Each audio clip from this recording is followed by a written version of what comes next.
And now we have the pleasure to have Daniel from Synthetix and a core contributor at Synthetix, and Ernesto, who's the co-founder of BGD and used to be the CTO at Aave. Thank you very much, guys, for joining me here. Now, Daniel, I'll start with you and maybe some questions around Synthetix. We just heard from Kane around how Synthetix is going to leverage CCIP. Could you tell us a bit more around how teleporters will work on the technical level? Yeah, I can say a little bit about that. So, teleporters is like the thing we're kind of launching with today.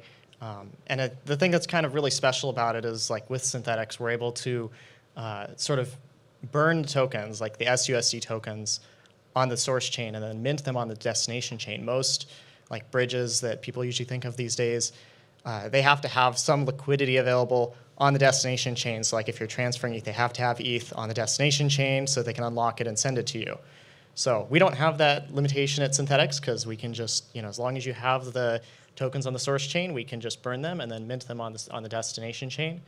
And that's like really cool. But the problem with this is, like, when you're just minting tokens on the destination chain, there's like, you can just mint whatever, the bridge or whatever the cross-chain tool you're using, it's going to tell you, like, mint this many tokens. And if a hacker is able to, like, get in and, modify that number or send, untrusted requests, it's pretty bad. So, that's kind of why we're really excited about using CCIP.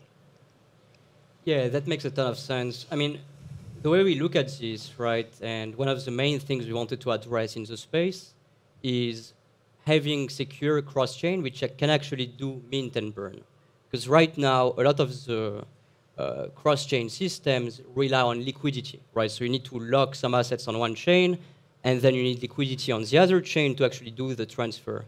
And that's kind of the magical piece which security allows you to get. You can now do mint and burn, but a mint and burn operation has the risk you mentioned. Yeah. So in order to do this, you need to have the security in place in order to basically give this right to the Oracle network. And the way we've architected the system, we can do mint and burn in a way that users don't take high risks. They're able to give this mint and burn access to node operators, which can unlock a ton of innovation and can make cross-chain transfers so much more efficient. So yeah, super excited to be working with you guys on this launch. I think it's going to be a huge step forward to cross any kind of asset cross-chain.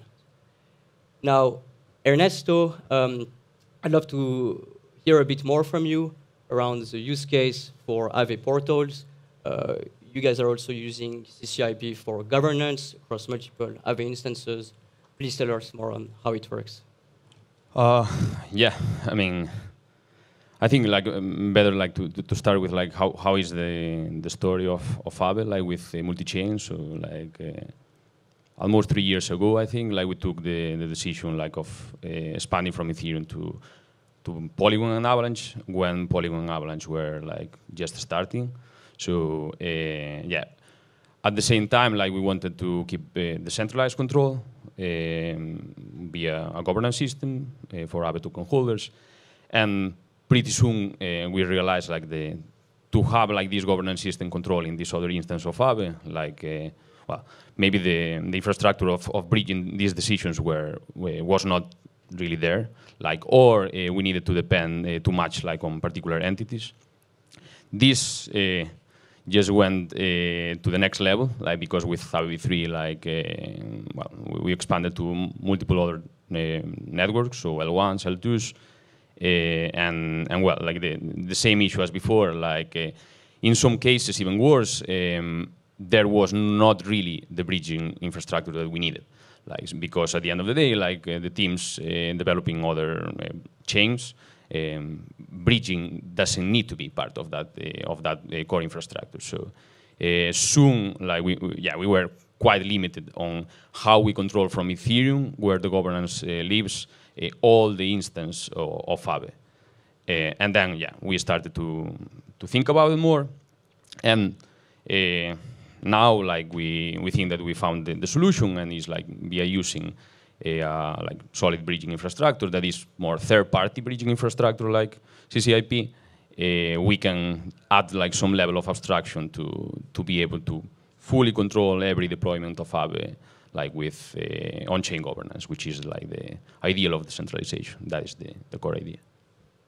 Perfect. That's a really cool use case. I think what we're seeing more and more in the space, right, is multiple instances of the same protocol living on different chains. And right now, what we need to get to, which is basically our first step working with you guys there, is a unified view of any protocol. Doesn't matter which chains they're deployed on.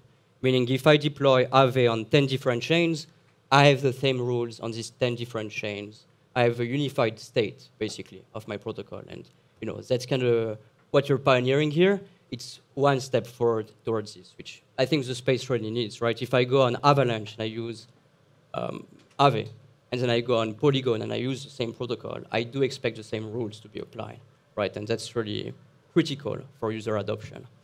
So, all right, those are really two exciting use cases. I would love to hear more from you around security.